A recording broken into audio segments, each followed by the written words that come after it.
అమ్మా ఏంటే? అమ్మా ఐస్ క్రీమ్ బండోడు వచ్చాడు, ఒక 5 రూపీస్ ఇవా. ఒక్క నిమిషం ఆగు.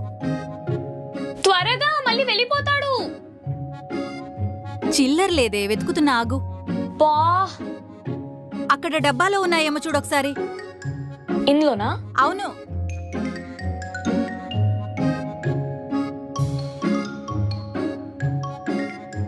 అన్నా ఆగండి.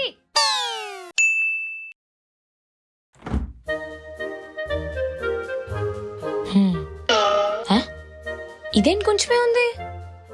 అమ్మా నువ్వు నా ఐస్ క్రీమ్ ఏమన్నా తిన్నావా? నేనా? లేదే. మరి ఇదేంటి కొంచెమే ఉంది? మీ నాన్న తిని ఉంటారు. ఈయనొకడు ఏది వద్దు అంటాడు, అన్ని సీక్రెట్ గా తినేస్తాడు. ఇప్పుడు ఏమైందే? నా ఫేవరెట్ ఐస్ క్రీమ్ అమ్మా ఇది. అయిపోతే మళ్ళీ ఆర్డర్ చేసుకో, దాంట్లో ఉంది. దానికెందుకు ఏడుస్తున్నావు? సర్లే, నీకేమైనా కావాలా? ఉండు, చూసి చెప్తా. ఒక్క నిమిషం.